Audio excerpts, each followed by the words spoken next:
여러분 안녕하십니까. 신문을 푸는 방송 아침의 매일경제입니다. 저는 이상훈이고요. 지금부터 깊숙하면서도 흥미로운 뉴스를 여러분께 전해드리겠습니다. 먼저 일면 기사부터 출발하겠습니다. 매일경제입니다. 기사가 이쪽에 자리 잡고 있습니다. DLF 파생 결합 펀드. 굉장히 어려운 금융상품인데요. 금리와 연계가 돼서 어떤 범위에 있을 때는 이익이 나고 범위를 벗어나면 손실 나고 이런 상품입니다. 그런데 DLF 투자자 원금 손실, 은행이 최고 80%까지 배상하기로 했다. 이 상품을 은행에서 팔았거든요. 그동안 이 DLF 상품에 따라서는 거의 원금을 다 까먹는 경우도 발생을 했죠. 큰 논란이 됐었습니다. 자, 금감원 분쟁조정위원회를 열었습니다. 그래서 역대 최고 배상 비율을 결정했다. 40%, 최고는 80%까지 배상하기로 했는데 이에 대한 또 여러 가지 얘기가 좀 있습니다. 자, 이번엔 조선일보 보겠습니다. 송철호, 송병기, 그리고 청와대 행정관. 작년 초에 청와대 인근에서 만났다는 겁니다. 만났다.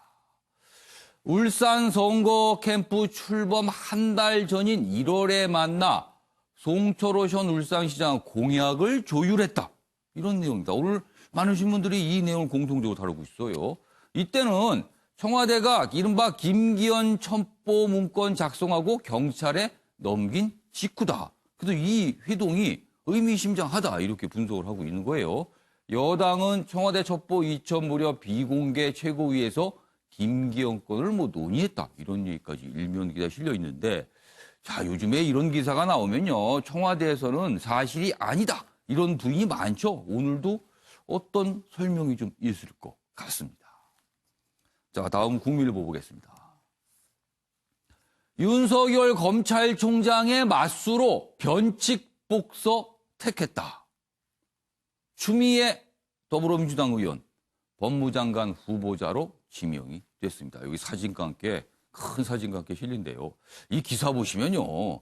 일단 변칙 복서로 묘사를 했어요. 변칙 복서. 예측하기 어렵다는 뜻이 되겠네요. 그리고 법무장관 후보자인데 윤석열 검찰총장과 맞수가 된다. 원래 법무장관과 검찰총장은 되게 한 식구 이렇게 표현하는데 최근에는요. 맞수, 격돌 이렇게 나갑니다. 청와대 검찰 전면전 속에 검찰개혁 드라이브를 걸 것이다. 그리고 어제 이 후보자 지명 소식이 알려지면서 기자들 만나서 이런 얘기, 소감도 좀 밝혔는데 그리고 몇 가지 이런 평가가 나옵니다. 윤 상대엔 정통 복서보다 변칙 복서가 낫다. 이런 평가가 있나 봅니다. 그리고 비검사 출신의 정무적 판단 갖췄다. 판사 출신이죠. 마지막으로 국민일보, 중앙일보 확인해 보겠습니다. 여기 보시면요. 제목이 짧게 돼 있지만요. 심상치 않아 보입니다. 북한 최선희 외무성 부상.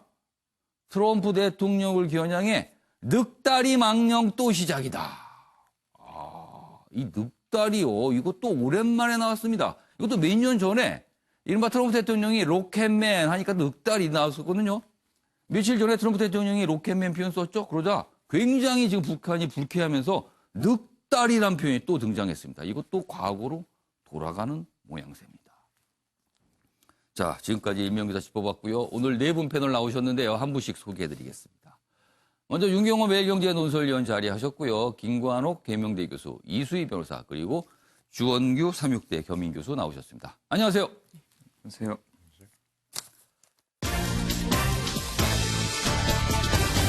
오늘 다룰 이슈들 정리했습니다. 아침을 여는 키워드 네 가지인데요.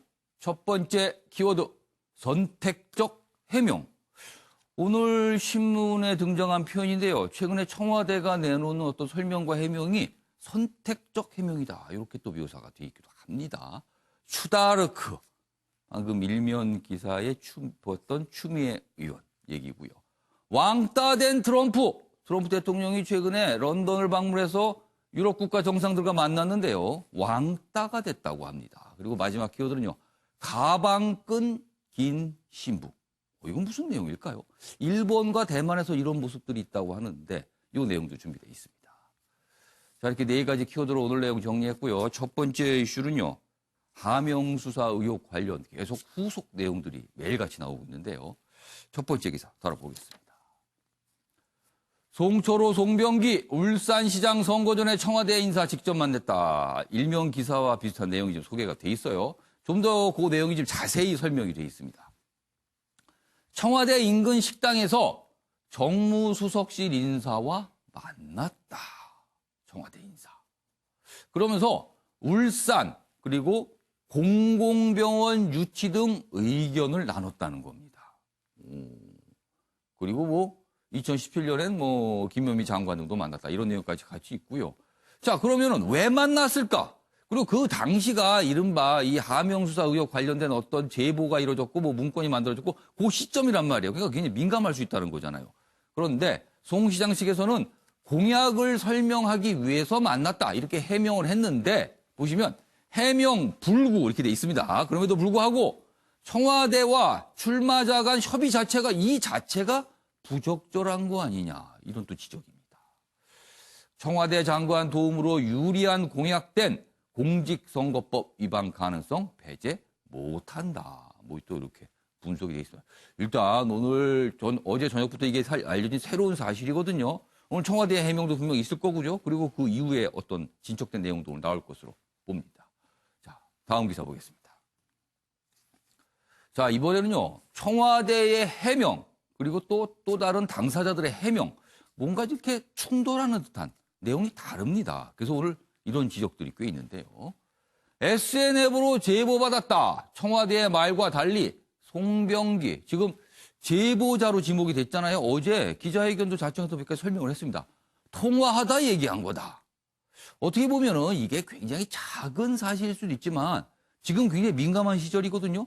이걸 SNS로 어떤 글 형태로 갔는가 아니면 통화하다가 여러 가지 얘기를 하다가 그냥 우연히 나온 것인가. 이거는 상황이 좀 다를 수도 있습니다. 좀 더 보면요. 여기에 그래서 제목이 있습니다. 의구심 더 키우는 김기현 첩보 해명이다. 이렇게 돼 있습니다. 내용 좀 더 소개돼 있어요. 청와대 행정관과는 캠핑장에서 만나 그 이후에 돈독해졌다. 그러니까 송병기 지금 부시장과 행정관 왜 만났느냐. 이 만나는 과정에 대한 설명이 좀 다르죠. 근데 송 부시장은 서울 친구를 통해서 알게 된 거다. 친구가 소개해줬다. 이런 겁니다. 그리고 첩보 그대로 이첩했다. 아니다. 제보 문건 정리했다. 얼마 전에 이제 청와대 비서장이 국회에서 한 얘기와 그리고 대변인이 한 얘기가 또 서로 딴소리다. 또 이렇게 돼 있습니다. 그러니까 뭔가가 사실관계에 대한 설명이 조금씩 다른 겁니다. 그래서 이런 부분을 좀 지적하는 기사가 많아요. 다음 기사 하나 더 보겠습니다. 다음입니다. 송병기 울산경제부시장, 송병기 제보 그리고 김경수 동문이 편집했다. 지금 이제 문제 만났다는 행정관, 제보를 받았던 행정관이죠. 근데 이 김경수 경남지사의 동문이다. 이렇게 또 알려졌거든요. 근데 이런 거를 사실은 뒤늦게 알려줬잖아요. 어떻게 보면은 이게 청와대 설명 그래요. 이게 무슨 관련이 있는 거 아니다라고 하지만 사실은 이게 좀 민감할 수 있는 어떤 사실들인데 청와대가 해명할 때 이런 얘기는 밝히질 않았습니다. 그리고 제보자 밝히는 자체가 불법이다. 어제 이런 설명이 있었는데 여러 논란이 있어요. 의혹만 더 키웠다. 이렇게 돼 있습니다. 역시 여기 보시면 제보자 행정관 캠핑장에서 알게 됐다. 그리고 SNS 제보했다. 그러나 친구 통해서 알게 됐다. 그리고 통화 중에 시중 떠도는 얘기 했다. 뭔가 좀 다른 겁니다.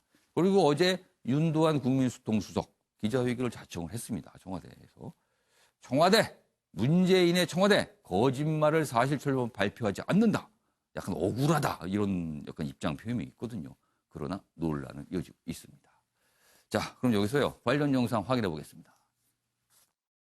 2017년 10월경 당시 민정비서관실 소속 행정관 A씨가 제보자로부터 스마트폰 SNS를 통하여 김기현 전 울산시장 및 그 측근 등에 대한 비리 의혹을 제보받았습니다. A 행정관은 과거에도 동 제보자로부터 김기현 전 울산시장 및 그 측근의 비리를 제보받은 바 있다고 했습니다. 2017년 하반기쯤으로 기억되며 총리실 모 행정관과 안부 통화를 하던 중 울산시 전반에 대한 얘기를 나누다가 시중에 떠도는 김기현 시장 측근 비리가 언론과 시중에 많이 떠돈다는 일반화된 내용 중심으로 이야기를 나누었습니다. 김기현 전 울산시장 측근 비리 사건은 수사 상황이 언론을 통하여 울산 시민 대부분에 다 알려지는 상태였습니다. 제가 이야기한 내용 또한 일반화된 내용 그 이상도 그 이하도 아님을 밝힙니다. 청와대 행정관으로 밝힌 H와는 2014년 하반기 서울 친구를 통해 알게 되었고 당시 국무총리실 행정관으로 근무하고 있었으며 가끔씩 친구들과 함께 만난 적이 있었고 통화도 간헐적으로 한두 번 하는 사이였습니다. 그리고 분명하게 밝히는 것은 시장 선거를 염두에 두고 김기현 전 울산시장 측근 비리 사건을 제보했다는 일부 주장은 제 양심을 걸고 단연코 사실이 아님을 말씀드립니다. 자, 송병기 부시장의 어제 그런 해명은요. 그러니까 별거 아니다. 막 얘기해줬다는 게. 그리고 선거하고는 무관하다. 이런 부분을 강조했거든요. 근데 어제 송병기 부시장은요. 기자회견 한 1분 30초 정도 했거든요. 그러나 질문을 받지 않고 그냥 들어가 버렸어요. 사실은 기자들이 물어볼 게 참 많거든요. 그러나 본인의 어떤 해명 짧게 하고는 들어가서 질문이 없었어요. 그 추가적으로 나온 내용이 없습니다. 자, 윤경호 의원님. 일단 당사자들의 설명과 청와대의 설명이 뭔가 충돌한 부분이 자꾸 나타나고 있어요. 물론 굉장히 작은 부분일 수도 있습니다. 민감한 시점이라고 제가 말씀드렸잖아요. 그렇기 때문에 이런 부분을 지금 언론들이 약간 좀 따지고 들어가고 있거든요. 어떻게 보세요? 등장인물 한 사람 한 사람의 말을 쫓아가는 것보다 조금 예. 더 위로 올라가서 이 예. 사건의 실체, 이 사건의 핵심이 뭐냐. 예.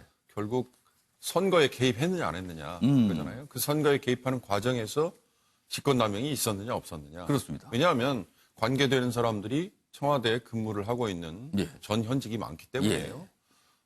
지금 송병기라는 인물이 등장하기 전까지는 백원우라는 비서관이 예. 핵심이었고요. 예. 그 백원우 비서관에 대해서 초점이 맞춰지기 전에는 예. 지금 검찰이 이 문제를 터뜨렸다고 표현하면 이상합니다만 예. 어찌됐든 공론화한 예. 이 배경에는 조국 전 민정수석이 민정수석 당시에 예. 벌어졌던 여러 일들에 대해서 예. 얼마나 지휘를 했느냐, 아. 얼마나 그렇죠. 제대로 적절하게 관리를 했느냐, 거기에 혹시 월권이나 아니면 직권남용은 없었느냐, 예. 이걸 보다가 지금 나온 거이지 그렇죠. 않습니까? 조국 민정실과 관련된 내용들이 지금 계속 잇따라서 나오고 있는 그렇습니다. 상황이거든요. 그러니까 다시 이제 내려오자 보면 지금 예. 청와대의 여러 행태에 대해서 비판이 쏟아지고 있는 거는 예.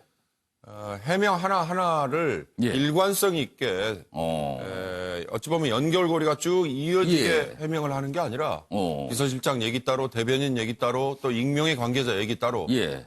그것들이 다 지금 어찌 보면 연결고리가 조금씩 끊어지고 있어요. 그러니까 거짓이라고 비판을 하는 예. 언론이나 야당이 예. 있는 거고요. 가장 결정적인 건 공직자라고 하는 얘기가 예. 나오긴 했습니다만 예. 제보자가 현재 울산시의 경제부시장으로 예. 있는 송모 씨라는 예. 이거는 사실 고민정 대변인이 얘기하고 예. 불과 몇 시간 후에 언론의 취재를 그렇죠. 통해서 브리핑한 이후에 저녁에 몇 시간 지나서 나타났어요. 그래서 그렇습니다. 확인됐습니다. 바로 그 한 대목 때문에 예. 지금 청와대 해명은 어찌 보면 신뢰를 좀 잃고 있는 거거든요. 그러니까 앞으로도 마찬가지일 것 같아요. 위기 관리 분명히 위기인 건 사실이에요. 청와대나 당사자들이 보기에는 자기들의 의도가 그게 없었다라고 예. 하더라도 예. 그에 대해서 적절하다는 표현은 예. 있는 그대로 사실을 다 밝히는 수밖에 예. 없는 거죠. 예. 그래야 나중에 오해를 막을 수 있고 예. 불필요한 논란을 죽일 수 있다. 전 그런 점에서 예. 청와대든 아니면 당사자들이든 하나라도 감추려 하다 보면 앞으로 더 스텝이 꼬일 수 있다. 예. 그 점을 좀 지적하고 싶습니다. 자, 청와대 관계자들 입장에서는 억울할 수도 있습니다. 그리고 사실 알고 보면 또 별거 아닐 수도 있습니다. 그러나 해명 과정을 보면은 아까 일면 기사 소개한 뒤에 키워드가 있었죠? 선택적 해명을 하는 거 아니야. 이런 지적이 분명히 나오고 있거든요. 그래서 여권 일각에서도 최근에 보인 청와대의 모습과 청와대 해명 이게 조금 걱정스럽다. 이런 지적도 있거든요. 김구랍 교수님 어떻게 보셨어요? 체계적이지 않아요. 지금 예. 굉장히 어떻게 보면 국민들이 예. 뭘 믿어야 될지 모르는. 그러니까 최근까지만 해도 숨진 예. 그 검찰 직원이 별동대, 백원우 별동대로서 뭔가 문건을 작성하고 이걸 하명 수사를 하는 것의 어떤 예. 주체였다. 예. 그런데 지금 그 부분은 완전히 또 사라져 가고 있잖아요. 예. 그러니까 청와대도 문제지만 예. 사실은 검찰도 문제고 지금 여러 군데에서 예. 나오는 것들이 예. 청와대 얘기는 SNS로 받았다. 예. 그래서 그거를 이제 이메일로 보내서 그걸 출력을 해가지고 다시 정리를 해가지고 정리해서 보냈다. 문건으로 만든 거다. 그렇죠. 예. 그런데 여기서 지금 부시장 같은 경우는 예. 전화로 얘기를 했다. 예. 그러니까 이것도 지금 사실관계와 진실규명을 해야 되는 거예요. 그런데 오늘도 조금 KBS 단독으로 나온 것 중에 하나가 예. 지금 10월 달에 이 제보를 받았다는 거 아닙니까? 예. 그런데 이미 8월 달에 같은 내용의 제보를 받았고 이 민정실에서 공정위로 하나를 넘겼고 검찰에도 같은 내용이 가가지고 예. 그것이 울산지청으로 내려갔다. 예. 그러니까 지금 이 얘기가 예. 지금 이 이슈가 사실은 한 군데서 이렇게 하명이 돼가지고 나가는 것이 아니라 이쪽 저쪽 들쑤시게 이제 온 동네에 퍼져 있었다는 것들이 지금 드러나고 있거든요. 그러면 또 다른 움직임이 있을 수 있었다. 이렇게 좀 추정이 되잖아요. 그러면. 지금 전체적으로 아무도 이 부분에 대해서 체계적이고 명확하게 지금 예. 파악을 못하고 있는 것이 지금 혼선의 어떤 이유인 것 같은데 저는 이 부분에 대해서는 선거와 선거의 개입과 예. 직결돼 있기 때문에 예. 청와대 책임 있는 뭐 실장이 예. 되든 누가 예. 되든 좀 시간을 갖더라도 정확하게 조사를 해야 되고 검찰은 예. 검찰대로 또 해야 되겠지만 예. 검찰도 상당 부분 오해를 지금 받고 있어요. 계속해서 뭐 피의자 공표 안 한다고 사실 공표 안 예. 한다고 얘기하지만 또 선택적으로 좀 나오는 예. 것들이 있거든요. 예. 그러니까 이런 부분에서는 국민들은 뭘 믿어야 될지 모르는 그런 정도의 상황이다. 이렇게 얘기를 할 수 있을 것 같습니다. 청와대에서 대통령을 돕고 있는 참모들의 어떤 발언, 공식적인 브리핑 이런 거는 사실은 최종적인 권위라고 국민들은 생각을 합니다. 그런데 최근의 모습은 그게 아닌 것 같아서 많은 분들이 지적을 하는 목소리가 있어요. 자, 다음 기사 하나 더 보겠습니다.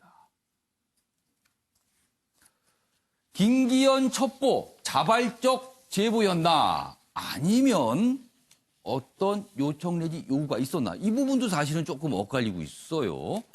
만약에 청와대가 먼저 요구했다면 직권남용 소지가 있다. 이거는 법적으로 크게 문제가 될 수 있다는 겁니다. 내용 보겠습니다. 첩보 얼마나 재가공했나 민정수석실 개입 수준에 초점이 맞춰져 있다. 상급자와 공모 여부 확인할 필요가 있다. 그리고요.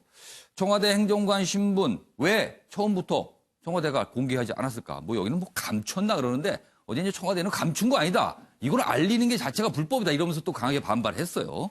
그래서 제가 뭐 감췄다는 표현까지는 굳이 쓰지 않고 아무튼 알리지 않은 거죠. 특감반원 아니라고 했지만 검 출신의 김경수 고교 동창. 이 부분도 또 민감하게 발언할 수가 있거든요. 자, 유수희 변호사. 네. 직권남용 소지가 있다.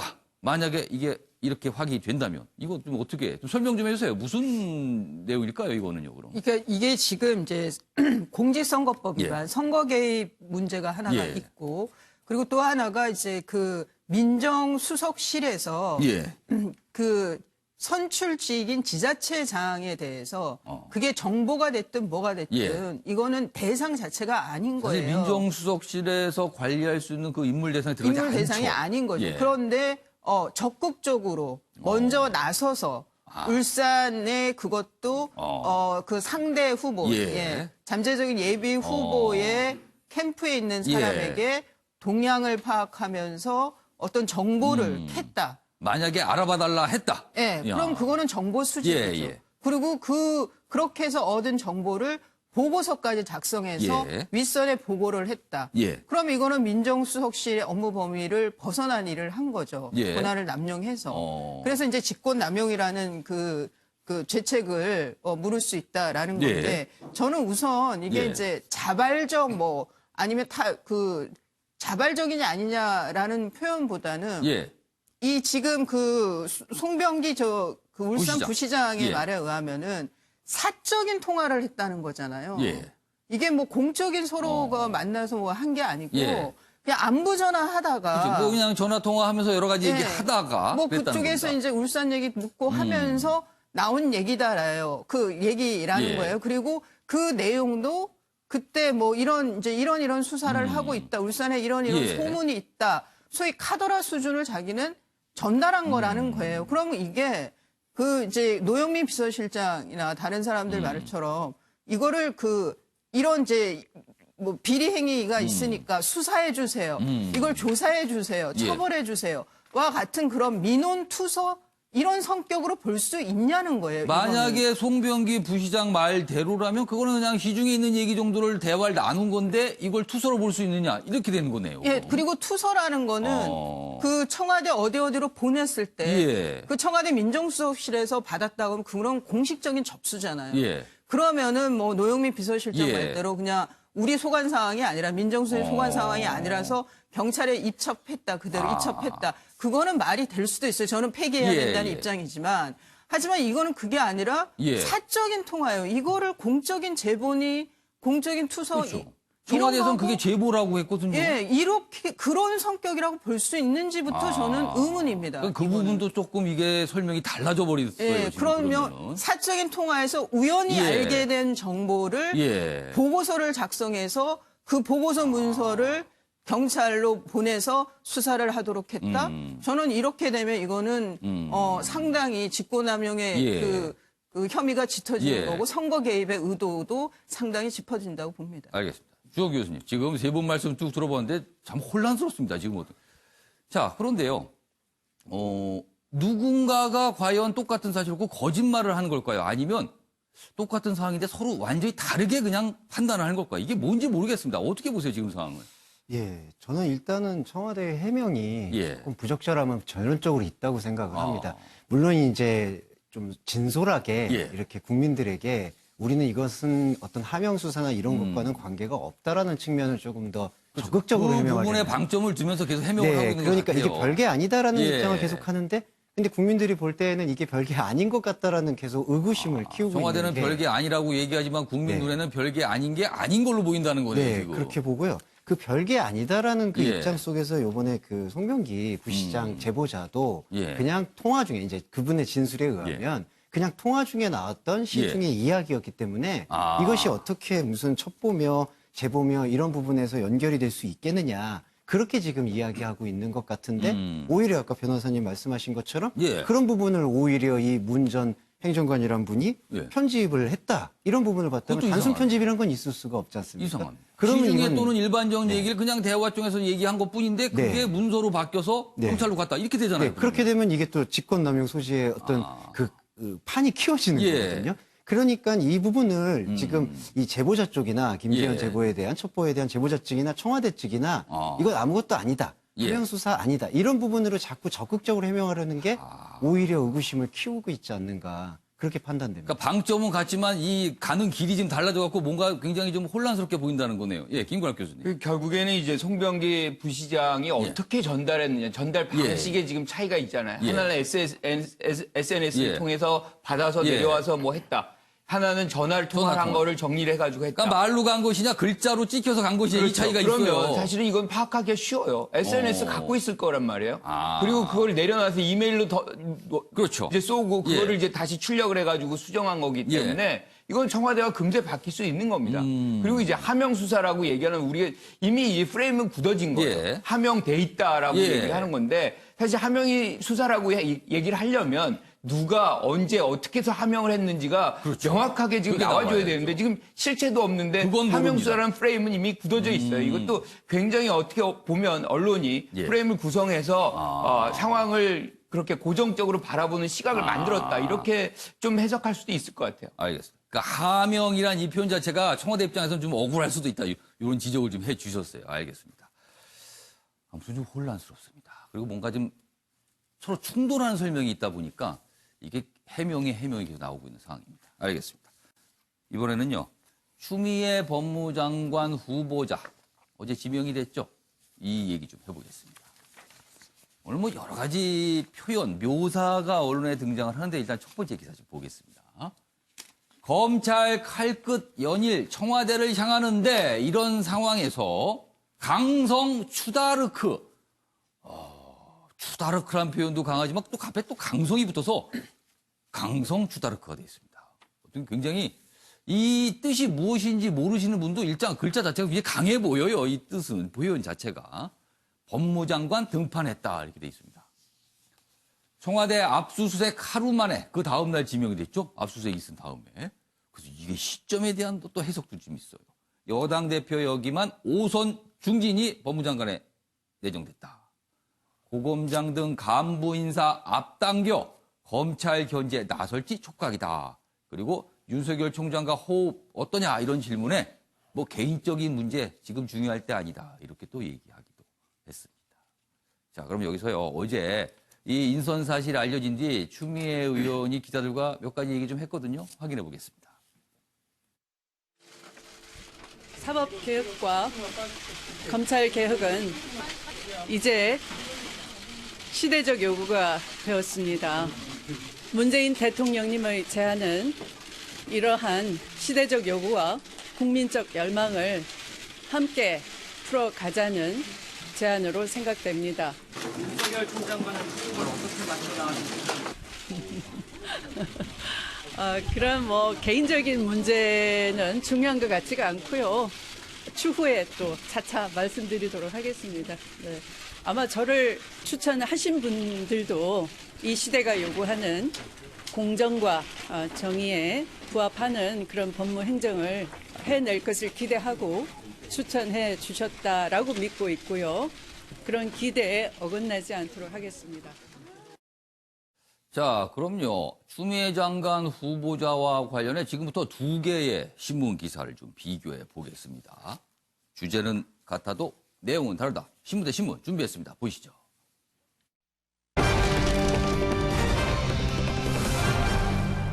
자, 오늘 신문 대 신문은 중앙일보와 조선일보를 비교해 보겠는데요. 추미애 후보자를 묘사하는 표현이 좀 결이 다릅니다. 보겠습니다.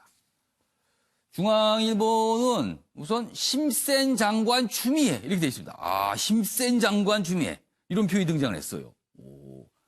조선일보는요, 반면에 예측 프로파이터. 어떻게 보면 심센 장관, 예측 프로. 어느 쪽이 긍정이고 어느 쪽이 부정적인 그런 의미가 좀 담겨있는지 모르겠습니다. 아무튼 이렇게 표현하는 방식이 달랐습니다. 그럼 기사 하나씩 보겠습니다. 먼저 중앙일보입니다. 심센 장관 추미애 발탁, 인사권 휘둘러 검찰 견제 가능성 있다. 힘이 세니까 인사권을 장악을 해서 뭔가 검찰을 견제할 수 있다. 이런 내용이 담겨 있어요. 검찰 내에서 윤석열 총장의 손발을 자를 수도. 그러니까 윤석열 총장은 있지만 그 밑에서 윤석열 총장 같이 일하는 검찰 고위직들을 인사 조치할 수 있다는 거죠. 왜냐하면 법무장관은 인사권을 갖고 있고 더더군다나 5선을 여기만 당대표 출신의 법무장관이라면 이렇게 되는 겁니다. 여권 강단 있는 검찰개혁 적임자다 이런 평가를 어제 내놨는데요. 반면에 야당은 궁여지책이다. 후안무치다. 궁여지책은 그럼 이런 뜻이 되나요? 장관으로 시킬 사람이 마땅치 않으니까 간 거다. 뭐 이런 뜻이 돼버리네요. 어제 이런 또 혹평을 내놓기도 했습니다. 자, 그럼 이번엔 조선일보 확인해 보겠습니다. 윤석열 상대로 링에 올린 예측 프로파이터. 예측 프로파이터. 무슨 격투기 경기입니까? 지금 이렇게 묘사가 돼 있어요. 문 대통령 청와대 압수수색 다음 달 법무장관 추미애 지명. 추미애 후보자. 검찰개혁은 시대적인 요구다. 많은 저항에 부딪힐 것이다. 여기 판사 출신, 5선 당대표 출신 이런 설명이 있고요. 그리고 여당 일부에서는요. 사실 당대표까지 지냈는데 법무장관으로 가는 거는 내각 밑으로 이게 뭔가 입법부가 가는 거 아니냐. 약간 이런 지적도 좀 있었다. 그래서 격에 안 맞는 거 아니냐. 이런 얘기도 좀 있었습니다. 여기서 말한 격이란 추미애 후보자의 격을 말하겠죠. 여기 보겠습니다. 여기 보면 추미애 장관을 묘사한 설명이 좀 더 있습니다. 여기 보면 왜 예측 불허라고 여기 기사가 제목에 달려있냐면 이런 내용이 있군요. 아랫분 잡아주세요. 그동안 주류보다는 비주류, 계파 활동보다는 개인 스타일의 이쪽입니다. 개인 스타일이 더 주목을 받은 정치인이다. 추다르크라는 별명이 생긴 것도 돌파력과 함께 그의 독단적인 스타일이 영향을 미쳤다. 그러니까 독단적이라는 거는 주변 말 안 듣고 그냥 간다. 좋게 말하면 본인의 소신을 절대 굽히지 않고 그냥 간다. 그래서 예측 불허, 파이터다. 이런 얘기를 하나 봅니다. 여기도 보겠습니다. 여권 일부에서 나오는 어떤 평가일 수 있습니다. 친문이 아닌 장관이 검찰개혁을 감당할 수 있겠느냐는 우려도 제기됐지만 청와대가 검찰과의 갈등에서 승기를 잡으려면 대통령 측근이나 학자보다는 추 후보자와 같은 스타일의 정치인이 필요하다는 의견이 나왔고 이게 받아들여진 것 같다. 이런 분석입니다. 자, 그럼 여기서요. 과거 추미애 후보자가 검찰과 관련해서 한 얘기가 있거든요. 그리고 또 관련 영상이 있는데 묶어서 보겠습니다. 개혁안은 지난날 무소불위의 권력을 행사해온 국가 권력기관을 바로 세워 국민을 위한 기관으로 탈바꿈시키겠다는 것입니다. 촛불혁명의 원인 제공 기관으로서 국민을 억압하거나 탄압한 주권자 위에 군림해온 권력기관을 제자리에 돌려놓아야 하는 것입니다. 그것이 잘못된 권력을 바로 잡아달라는 국민의 준엄한 명령이고 정치권에 던져진 과제이기도 한 것입니다.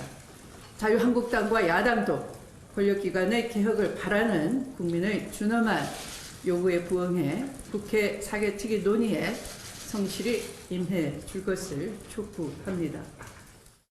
지난해 1월에 검찰과 관련해서 어떤 생각을 좀 보여준 거죠. 그 발언 속에 드렸습니다.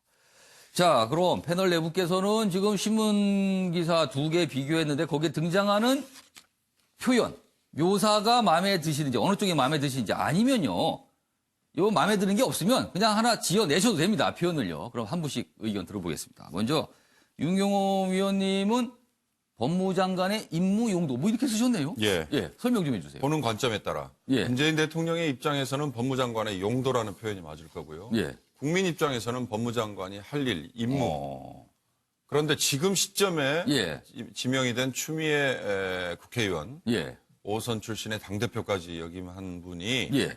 지금 등장한 거는 예.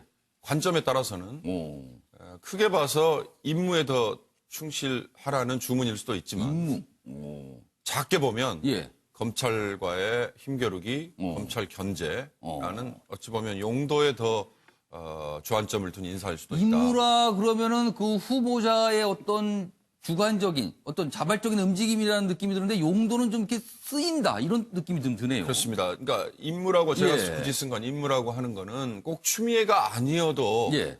법무장관으로 대통령의 지명을 받아서 예. 부처를 끌고 나가는 일을 해야 되는. 예.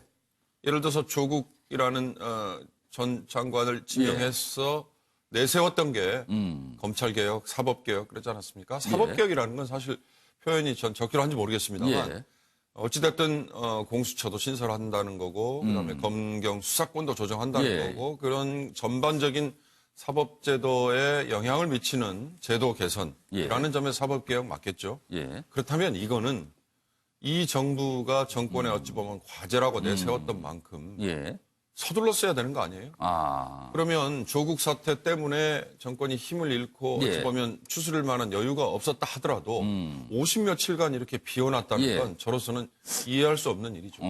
그 사이에 인선에 노력을 하지 않은 건 아닐 거고. 그러나 이 사람을 내세웠을 경우 야당의 반발, 저 사람을 예. 내세웠을 경우에 한계 뭐 이런 것 때문에 주저하다가 예. 50 며칠을 허송세월을 한 것 같은데 하필 지금 시점에 추미애라는 저런 강성 장관, 과거에 자기만의 예. 스타일을 내세웠던 사람을 내세우니까 지금은 이 법무장관 해야 되는 본연의 임무보다는 예. 검찰과 힘겨루기를 하는데 적임자를 그냥 내세운 것 같이 되기 때문에 예. 인사라는 게 바로 이런 거죠. 누구를 내세우느냐도 중요하지만 예. 언제 바꾸느냐, 언제 내세우느냐도 그래서 중요하다는 건데 전 그런 점에서 한마디로 얘기하면 아까 뭐 궁여지책이라는 예. 표현이 있었습니다만 저는 뭐 거기에 100% 동의는 아니지만 예. 그래도 조금 부정적인 평가를 좀 하고 싶습니다. 알겠습니다. 윤교 의원님께서는 추미애 후보자에 대한 어떤 묘사 그 표현보다는 지금 상황이 어떤 의미를 갖고 있냐 이 부분에 좀 중점을 주셔서 설명을 좀 해주셨습니다. 자, 이번에는 김관옥 교수님은 노련한 파이터. 그러니까 여기 있는 표현은 아니네요. 파이터는 있지만 예측 불허 파이터가 아니라 노련한 파이터가 또 되네요. 다른 노련함이 어떻게 있다. 보면 이 두 가지를 좀 섞으신 예, 것 같기도 합니다. 그렇습니다. 지금요. 예. 근데 저는 적임자라고 봐요. 사실은 어떻게 보면 조국 전 장관을 예. 지명하지 말고 처음부터 예. 추미애 의원을 지명했다면 훨씬 더 정국이 무난하게 가지 않았을까 하는 예. 그런데 이제 제일 중요한 거는 지금 추미애 이 지명자가 얘기한 것처럼 예. 사법개혁과 검찰개혁이 시대적 과제다. 예. 그러면 누가 필요한 것이냐. 예. 근데 우리가 지금 많이 보면 예. 사실은 학자나 뭐 관료나 예. 이 관통해내기가 쉽지 않거든요. 그러니까 정치인이 필요했던 거죠. 그러니까 지금 상황을 뭐 평생 공부하신 분이나 평생 공직이 있으신 분이 뚫고 나가긴 진짜 그렇죠. 험악하다. 정치인이- 뭐 이런 뜻이네요. 그럼. 그런데 지금 5선 의원이고 당대표를 예. 했었습니다. 예. 근데 이제 장관을 한 번도 안 했지만 궁극적으로 요번을 예. 한다 그러면 사실은 뭐 바랄 거는 더 이상 없어요. 대권 외에는.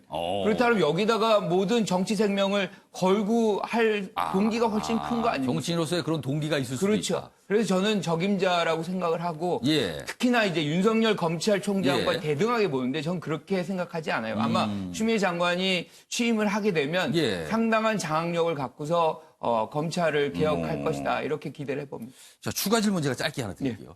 자, 일각에서 좀 나오는 얘기입니다. 사실 여권이 보기에 윤석열 총장이 마이웨이를 가고 있다 이런 평가 있으면 굉장히 불만 제기가 있거든요. 여권 내에서. 그런데 여기 보면은 추미애 후보자 역시 뭐 예측 불허, 뭐 돌출 뭐 이런 표현도 등장해요. 그런 걸 감안해 보면은 추미애 후보자 역시 나중에 장관이 된 이후에 마이웨이를 가서 사실은 청와대와 결이 다를 수도 있다. 뭐 이런 전망도 나오는데 그건 어떻게 보세요? 그럴 개연성은 저는 없다 이렇게 없다. 생각합니다. 왜냐하면 과거에 이제 노무현 예. 대통령 탄핵 때 예. 그때 이제 탄핵에 찬성을 했던 경험이 이게 있어요. 두고두고 계속 논란이 그게 됐었죠. 삼보일배하고 예. 참 어려운 과정을 겪어내면서 예. 지금 이 자리로 돌아온 거거든요. 예. 지금 가장 중요한 거는 본인이 얘기했던 그 개혁이라는 예. 것을 누가 완수해내느냐의 문제인데 예. 동일한 어떤 목적 의식을 지금 문 대통령하고 공유하고 있잖아요. 이런 상황에서 굳이 청와대와 마이웨이 할 필요가 없다. 다른 길을 갈 이유가 별로 없다. 그러니까 문재인 대통령과 같은 길을 갈 것이다. 그렇죠. 같은 훨씬 생각으로. 더 속도감 있게 할 개연성도 있다고 봅니다. 그래서 노련한 파이터. 예측 불허 파이터가 아니라 노련한 파이터다. 이렇게 보시는 거네요. 알겠습니다. 자, 이번에 이수희 변호사는 예측 불허 실행자. 그러니까 여기 조선일보의 표현에서 뒷부 파이터를 실행자로 좀 바꾸셨네요. 예, 그러니까 힘센 장관이라는 힘센 거는 예. 저는 좀 동의하기가 어려워요. 향후 예측을 해본다면 예.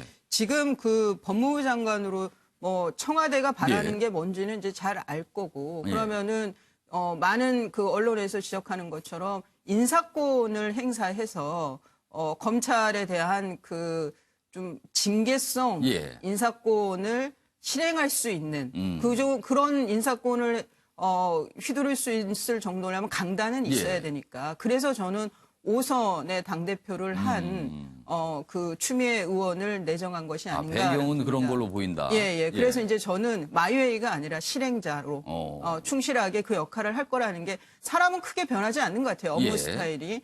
당대표를 할 때 2017년 정권 초기 때로 돌아가 예. 보면 당시 추미애 그 민주당 대표가 뭐 청와대와 맞서고 이런 게 없었어요. 거의. 그런 면에서 저는 뭐 실행자 역할은 충실히 할 거다라는 예. 생각이 드는데 이제 예측 불허를 앞에 왜 넣냐면 이분이 이제 그 위기 때 지금 말씀하신 대로 이제 삼보일배 뭐 이런 모습이 굉장히 예. 강인하게 이제 강력하게 뭐 이미지로 많이들 각인되어 있을 텐데 그런 어떤 그 돌파력 같은 건 있는 것 같아요. 또 그런 어떤 이벤트성 어떤 전환점을 찾는 그런 거는 또 정무적인 판단이라고 그러니까 중요한 순간에는 굉장히 어떻게 보면 과감하고 아니면 좀 다르게 보면 굉장히 좀 극단적인 선택도 할 수도 있다. 이런 거네요. 좀. 예, 그리고 또 하나는 당대표를 예. 할 때 이제 언론 기자들 사이에서 예. 또 그 이제 당내에서도 평이 예. 어디로 튈지 모른다 이런 표현들이 그런 평들이 많았었죠. 예. 좀 그런 면에서 그런 기질은 변하지 않을 거다. 그럼 법무부 장관을 이제 인사청문회 예. 통과해서 된다고 했을 때 그런 면도 분명히 있을 거고 하지만 더 중요한 건 아마 청와대의 오더에 충실한 수행자가 될 거라는 생각이 듭니다. 사실은 관심사는 추미애 후보자가 그냥 장관이 됐을 때 윤석열 검찰총장 어떤 관계거든요. 어떤 관계를 보일까, 어떤 모습일까가 궁금한데 혹시요, 이수희 변호사께 법조인이시니까 사실 법조인들은 사법연수원 기수가 굉장히 중요하잖아요. 그게. 근데 보면은 추미애 후보자는 연수원 14기고요. 윤석열 총장은 그보다 9년 뒤인 23기더군요. 기수 차이가 상당히 많아서 엄청나게 높은 선배거든요. 이게 좀 영향이 있을까요, 혹시? 그게 이제 뭐 고등학교 선후배하고는 차이가 크고요. 그리고 같은 조직 내에 있었다면 모르겠는데 이렇게 이제 그 뭐 판사 출신과 또 현역 뭐 검사와 이제 검찰총장과 그 연수원 기수가 저는 뭐 그렇게까지 크게 작용하지 않을 일한 것 같고. 분야가 사실 같은 법조이지만 달랐다. 예, 그리고 윤석열 총장이 나이도 또 있고 좀 시험이 늦게 되다 보니까. 예. 근데 이제 문제는 윤석열 총장은 정말 예. 검찰을 사랑하는 분이죠. 검사라는 예. 거에 대한 자긍심도 높고. 예. 근데 그게 지금 그 검찰 내부 분위기를 좀 들어보면 저 평검사나 이런 예. 그 친구들한테 굉장히 이제 그 자긍심을 주는 거예요. 그리고 맏형 같은 것도 있고. 그래서 저는 법무장관 내정자가 그 장악을 하는데, 검찰 쪽을 장악을 하는데, 인사권을 가지고 좀 갈라치기를 하면서 예. 이렇게 좀 내부적으로 사람이라는 게 뭐 특히나 공무원 조직은 예. 그 승진이니 이런 거에 굉장히 예민하잖아요. 예. 그리고 뭐 아무리 이제 그 뭉치자 예. 해도 이렇게 그렇게 되면 크랙이 나니까 간격이 생길 수가 있죠. 저는 그런 것들 인사권을 통해서 그렇게 좀 가르고 그 간극을 내고 하면서 장악을 나가겠지만 예. 그게 그렇게 단실에 쉽게 되지는 않을 거다. 총장. 그러니까 구체적인 검찰개혁의 방식은 인사권 행사를 통해서 이루어질 거다. 이렇게 전망을 해 주신 거예요. 자, 주원규 교수께서는 마무리 투수라고 표현을 하셨네요. 네. 여기 이 표현들하고 좀 결이 다릅니다. 예, 좀 저도 예. 많이 고심을 했는데요. 예. 이렇게 조금 앞에 불안한 마무리 투수라는 좀 표현을 썼습니다. 왜 그럴까요? 네. 이제 아무리 봐도 이제 문재인 정부 예. 하반기는 이제 제일 중요한 게 이제 검찰 개혁이 마지막 어떤 정부나 정책의 명운일 것 지금 같아요. 어떻게 보면 가장 중요한 국정 과제로 정했어요. 네. 그래서 이제 레임덕 얘기까지 나오지 예. 않으려면은 예. 분명히 검찰 개혁을 수행해야 되겠고 그런 무게감에 대해서 이 추미애 이 지금 의원이 모를 리가 없는 상황이거든요. 예. 그런 상황인데 사실 야당에서도 우려하는 것처럼 너무 중요한 감이 높고 그리고 사실은 정치적인 어떤 장악력이 되게 강한 분이기 때문에 예. 이게 우리가 야구 경기로 비교하면은 감독이 이제는 끝을 내라, 불을 꺼라. 그렇게 해서 이제 등판을 시키는 게 경기에 마무리 승부를 투수인데 내겠다. 네, 그런 이제 등판한 완전히 거다. 끝장을 내겠다. 이제 어떤 형태로든 마무리를 하고 가겠다라는 예. 의지의 표현인데 그 의지에 대한 중압감을 오히려 조금 다르게 발설하게 되면 이게 예. 불을 끄는 게 아니라 불을 예. 더 지피게 되는 게 아닌가. 왜냐하면 조국 전 장관의 의지에서도 검찰 예. 개혁에 대한 것을 분명히 밝혔는데도 그것이 사실은 어떻게 보면 사실은 몇 달 동안 국민들의 피로감을 예. 느꼈던 시기였기 때문에 그런 부분으로 저는 불안한 마무리 투수라고 볼 수 있겠습니다. 추가 질문 하나 짧게 드리면요. 사실은 어제가 여기 기사도 보셨지만 압수수색이 있은 다음 날이거든요. 그리고 사실 그동안 법무장관 후보자와 함께 총리 후보자도 같이 나올 것이다 했는데 총리 후보자 안 나오고 법무장관 나왔어요. 그렇다면 뭔가 좀 서둘러서 냈다는 느낌이 분명히 있거든요. 자, 이거는 어떻게 보세요? 청와대가 이런 결정을 하게 된 배경은? 예.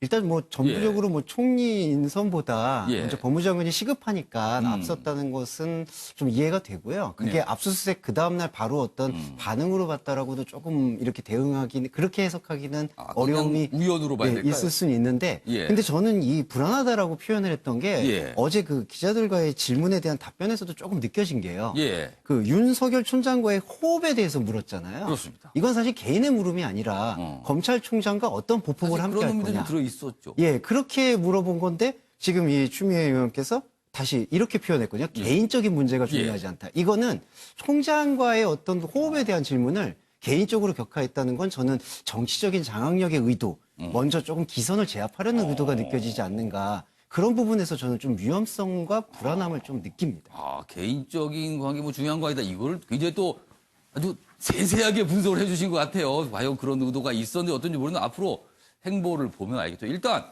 후보자입니다. 뭐 국회 인사청문회 거쳐야 되고요. 그리고 또 지명 과정 필요합니다만은 통상 이렇게 의원 출신이 장관에 예정되면 큰 문제가 없이 대개 장관이 되더군요.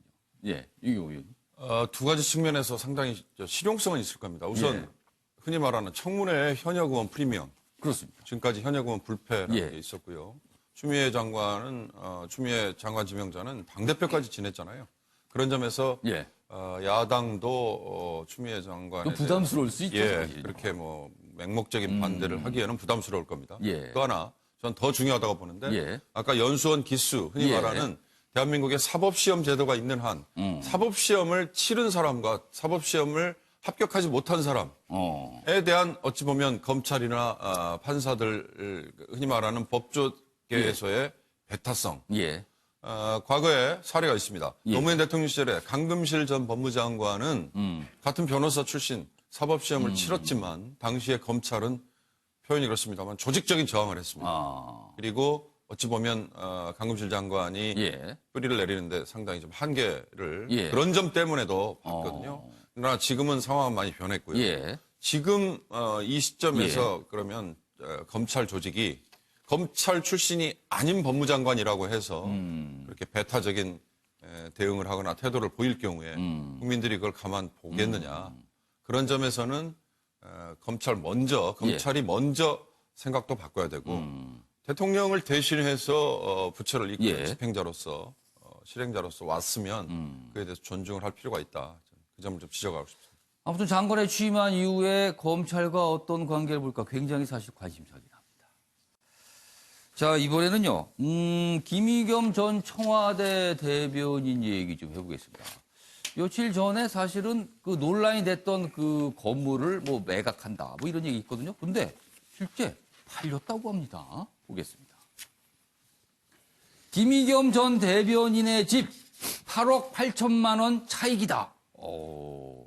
한 은퇴한 사업가가 34억 5천만 원의 그 건물을 매수했다고 합니다.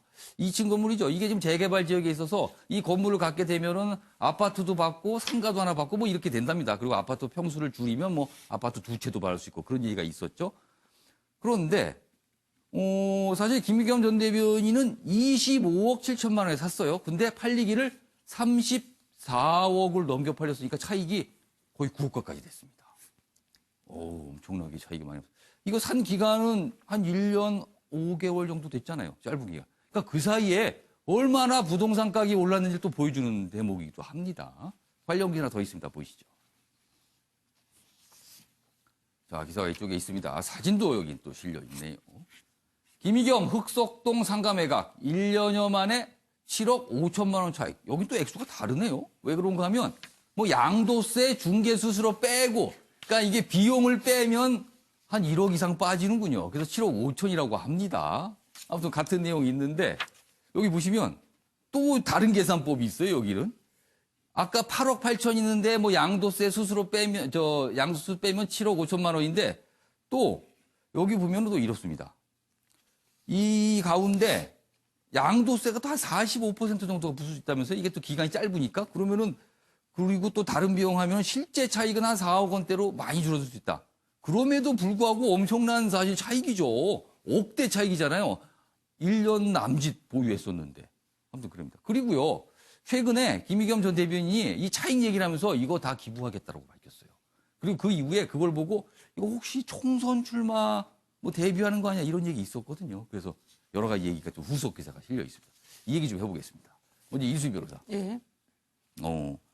사실은 이 두 기사 제가 잠깐 설명했지만 그 사이 최근 한 2년 사이에 서울의 부동산 가격이 얼마나 올랐는지를 단적으로 보여주는 것 같아요, 사실은요. 예, 그리고 지금 저 고교 평준화 뭐 예. 일반고 다 예. 전환한다는 자사고하고 뭐 외고 폐지 결정. 그러면서 그 파라군 쪽에 있는 집값과 전셋값이 뭐 예. 2억 이상 폭등을 했습니다. 1, 2개월 안에요. 예, 그게 지금 실제 그 피부로 와닿는 시세예요. 그러면은 사실은 이게 34억을 좀 넘겨 파는데 이것도 사실은 급매라서 싸게 팔렸을 가능성도 있는 거네요. 예, 더 잡고 있었다면 또 어떨 줄 알 수가 없죠. 지금 예. 저기는 지금 또 그 재개발이 예. 지금 아마 내년쯤에는 이제 본격적으로 시작이 된다고 그래요. 지금. 예. 그런데 참 황당한 거는 그 문재인 대통령께서 국민과의 대화에 나와서 예. 부동산 정책이 잘 되고 있다고 말씀을 하셨어요. 이게 지금 잘 되고 있는 부동산 정책인지 반문하지 않을 수가 없는 사실은요, 서울이 아닌 다른 곳에 수도권 밖에 사신 분들이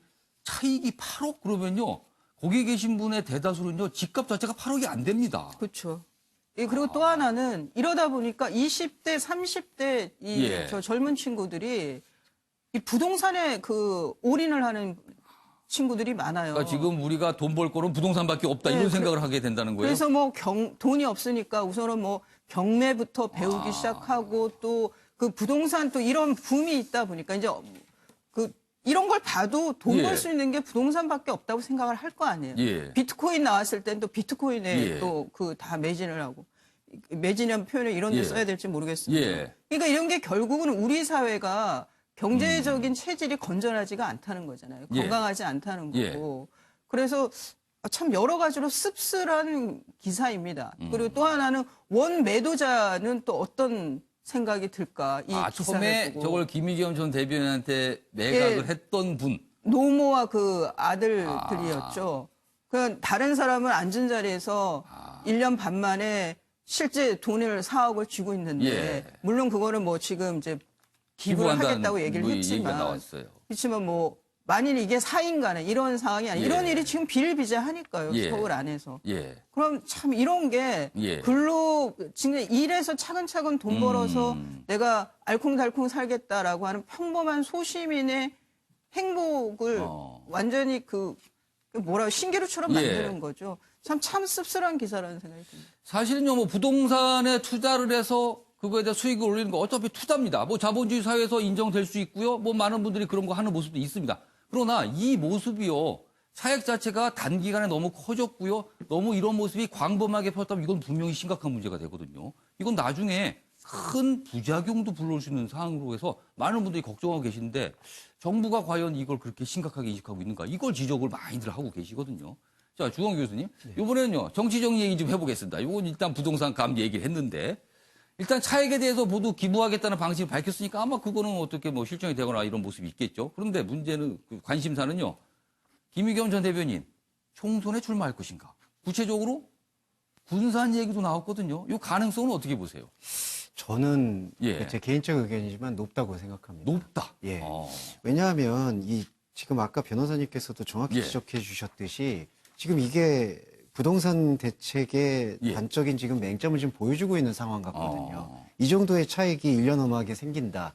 지금 국민일보 기사에 보면은 그래도 양도세라는 어떤 이런 부분까지도 감안해도 차익이 4억 원대다. 뭐 양도세를 거의 절반 가까이 내도 그래도 네, 그렇게 그래도 남는다. 4억 원대라는 차익이 1년 만에 생겼다라는 예. 부분에서 사실 상대적 박탈감이 매우 심할 거라고 생각을 합니다. 예. 그래서 부동산 정책에 대해서 사실 의미 있는 그러한 어떤 접근이 이루어지지 못하고 있는 것에 대해서 예. 오히려 이 부분에 대한 해명을 예. 만약에 김 전 대변인이 하셨다라고 한다면 기부를 말씀하실 게 아니라 예. 앞으로 문재인 정부의 부동산 대책에 그 심기일전을 요구한다라든지 바란다 이런 그러니까 표현들도 같이 넣어줘야 내가 된다고 겪어보니까 생각하거든요. 이런인데 이거 문제 있다라고 얘기하는 게 더 좋지 않았겠냐는 맞습니다. 지적이시네요. 근데 우리가 사실은 지난날의 정치인분들의 행보를 지켜보면은 예. 이 기부라는 행위가 예. 순수성의 발로라기보다는 물론 정치에 출마하신다고 해서 순수하지 않다는 건 절대로 아닙니다만 예. 그것이 어떤 정치적인 입장의 표명. 그래서 실제로 페이스북에서도 김 전 대변인이 개인적 명예의 소중함에 대해서도 밝혔는데 그 명예라는 것 안에서 예. 이 총선 출마에 대한 가능성도 배제할 수는 없다. 그러니까 총선 출마라는 거에 대해서 선긋기를 하시는 그분의 입장은 예. 분명히 존중하지만 예. 그게 또 부정적인 것도 아니라고 생각합니다. 총선 출마를 염두에 둔다고 해서. 뭐 할 수도 있는 거죠. 네, 선택에 맞습니다. 따라서는. 네. 그래서 이 기부에 대한 입장은 개인적 명예를 지키고 예. 앞으로의 어떤 부분의 행보를 보여줄 수 있는 포석은 아닐까 그렇게 진단합니다. 제가 차액에 대해서 설명을 좀 잘못했다면 다시 좀 설명드릴게요. 아까 앞선 기사에서 차익이 8억대였잖아요. 근데 이 7억 5천이 계산된 거는요. 취득세 등 약간 재반 비용입니다.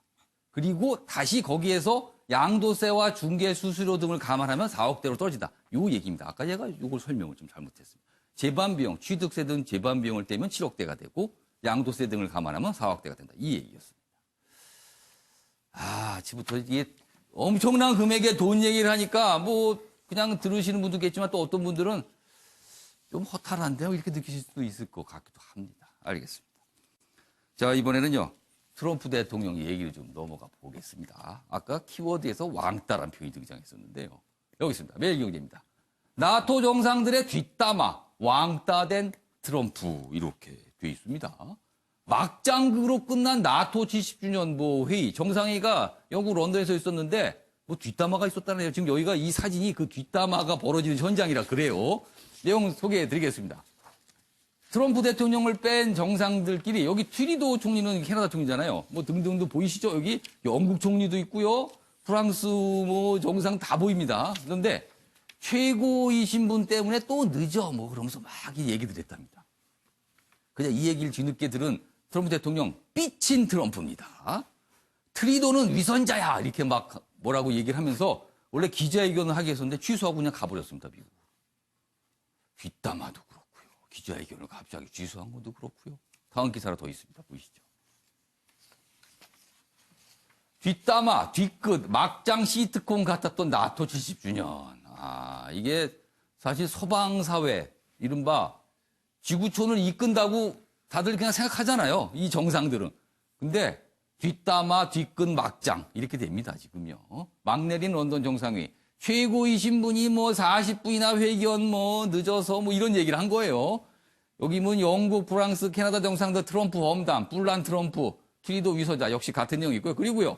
N공주, 영국의 N공주, 트럼프와 악수 자체를 거부했답니다. 그래서 모습이 왕따다 이런 얘기입니다. 저희가 그 영상 준비했습니다. 보시죠.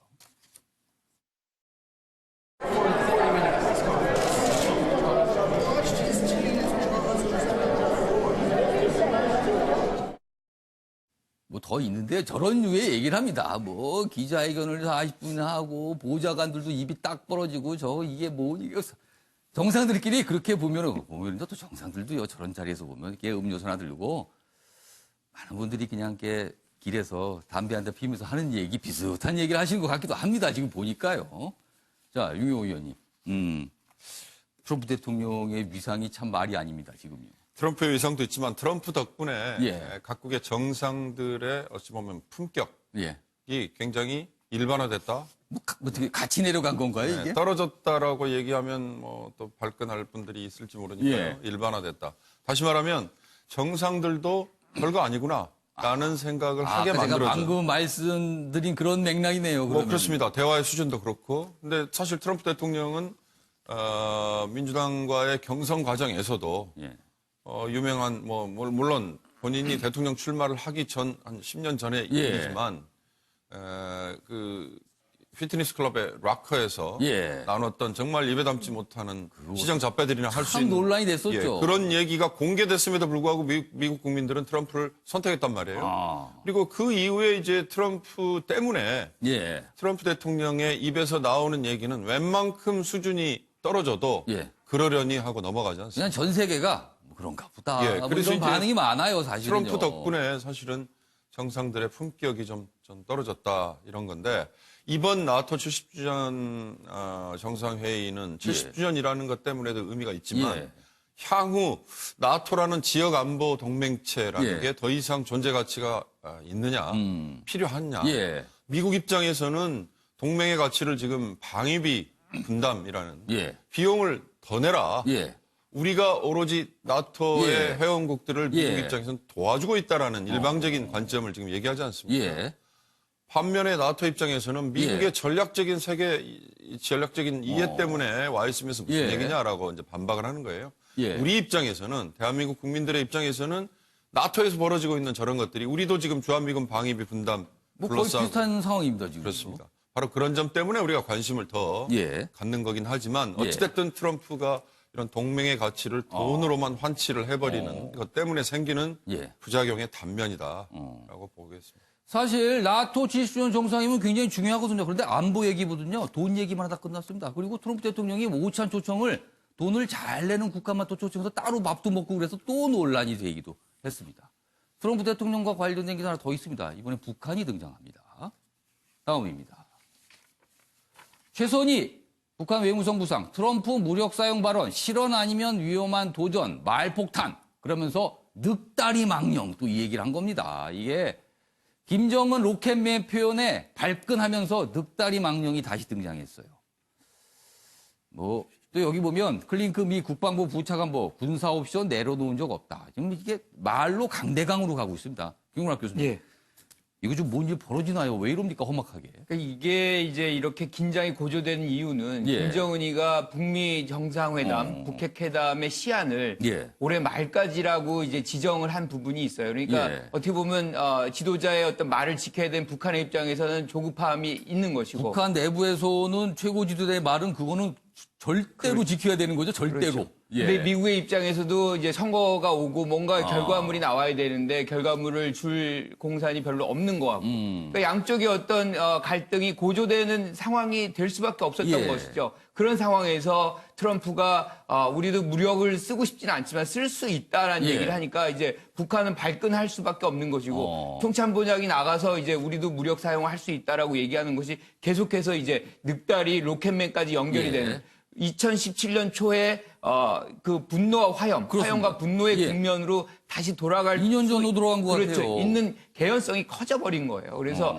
지금 이 장면에서 우리 예. 문 대통령이 김정은을 부산에 초청했던 것도 예. 그걸 마지막으로 이제 이런 대화의 국면으로 좀 예. 이끌어보려는 그런 노력이었는데 예. 그런 것들이 좀 무산이 되면서 관계가 좀 악화되는 쪽으로 예. 지금 방향성이 잡혀가고 있는 것이 아닌가 그런 우려가 있는데 예. 결국에는 지금 나토에서도 보고 있지만 예. 트럼프의 행보가 지나치게 일방주의적이거든요. 그리고 동맹한테도 적대시하고 뭐 이런 것들이 결국엔 상황을 전반적으로 안 좋게 하고 있다 이렇게 평가할 수 있을 것 같습니다. 미국과 북한 사이에 말폭탄이 오가면요, 우리는요, 그 사이에서 굉장히 사실은 힘들고 피곤해집니다, 지금.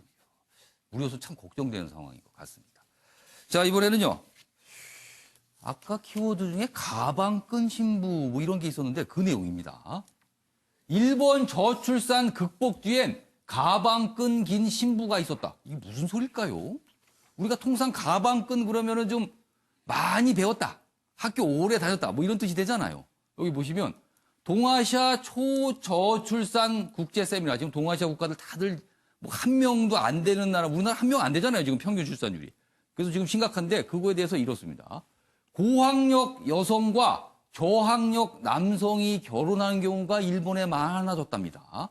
그 상황에서 그렇다 보니까 고학력 3040 여성들의 출산이 늘면서 초저출산 탈출. 이게 해법이 된 거네요. 그럼요. 대만도 일본과 비슷한 흐름을 보였는데 한국의 출산은 최악입니다. 내년에는 0.8명 수준으로. 그러니까 한 명이 평생 낳는 아이 숫자가 0.8명으로 최악으로 갈 수도 있다. 그래서 이 저출산 극복 뒤엔 가방끈 긴 신부가 있다. 뭐 이런 얘기입니다. 여기 보면 기사 내용이 그런 내용을 좀 더 설명하고 있습니다. 이수희 변호사. 예. 이거 우리나라도 이렇게 되나요? 어떻게 된 겁니까? 이게 좀 대만도 이런 추세라 그러네요. 일본을 쫓아가야 되는 거죠, 지금. 우리는. 죄송합니다. 예. 근데 이제 그 일본에서 그럼 저렇게 그래도 저출산 극복을 한 이유가 예. 그리고 소위 말한 고학력, 고소득 여성이 예. 자기보다 학력이 낮고 소득이 낮은 예. 남성과도 결혼을 해서 아이를 낳고 일을 계속 할 수 있게 된 거는 일가정 양립 정책을 해줬다는 거죠. 그러니까 어떻게 보면 그 남성이 아이를 좀 많이 본다는 뜻도 되겠네요. 예, 예. 그러니까 이전에는 뭐, 여성이 그 남성으로부터 안락한 그 가정이 제공이 돼야 했다면 지금은 그런 게 아닌 거죠. 관점 자체도 다르고 여성들이 일을 하면서 소득을 얻다 보니까 내가 내 일을 계속할 수 있는 그런 환경을 제공할 수 있는 남자라면은 뭐 나보다 학력이 낮고 소득이 예. 낮더라도 결혼하겠다. 이런 이제 풍조라고 그래야 되나요? 예. 그러니까 이게 무슨 정부에서 의도한 정책이 아니지만 이렇게 사회 현상이 벌어지면서 이게 어떻게 보면 얼떨결에 대책이 돼버렸다. 뭐 이런 설명인 것 같기도 합니다.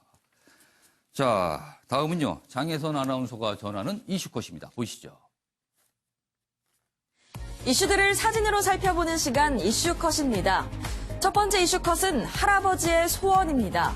영국의 한 요양원에 머무는 99세 할아버지의 소원이 이뤄졌습니다. 그건 바로 유명 프랜차이즈의 패스트푸드를 먹어보는 건데요. 지금껏 단 한 번도 패스트푸드를 먹어본 적이 없었다고 합니다. 양로 원칙의 배려로 할아버지는 여러 브랜드의 햄버거와 샌드위치, 피자 등을 먹어볼 수 있었는데요. 그중 가장 입맛에 맞았던 건 피자. 다음에 다시 주문하고 싶을 정도로 맛있었다고 하네요. 두 번째 이슈컷은 쓰레기 제로입니다. 투박해 보이는 컵에 음료수를 따르고 있습니다. 그런데 이 컵 먹어도 된다고 하는데요. 뉴질랜드의 한 항공사에서 기내식 디저트와 함께 내놓은 컵입니다. 음료가 새지도 않고 승객들도 디저트와 함께 컵을 쪼개 먹으며 즐거워했다는데요. 아직은 시범 서비스 중이지만 앞으로 이 항공사는 일회용 용기를 비행기에서 없애는 게 목표라고 합니다. 마지막 이슈컷은 반려인 시험입니다. 내일 오후 서울시가 마련한 반려인 능력 시험이 열립니다. 250여 명이 응시하는 이번 시험은 총 50문항으로 반려동물의 건강상식, 행동이해 등 필수 내용으로 구성된다고 하는데요. 반려견에 대해 공부하는 기회를 마련하고 올바른 반려동물 문화를 전파하고자 기획됐습니다. 정정 우수자에게는 반려용품이 시상된다고 하네요. 지금까지 이슈컷이었습니다. 이슈컷 세상이 바뀌어가고 있거든요. 어느 순간에는 땅콩 맛 컵 주세요, 딸기 맛 컵 주세요. 이런 날도 오지 않을까 합니다. 아침의 매경제 오늘은 여기까지입니다. 시청해주신 여러분 고맙습니다.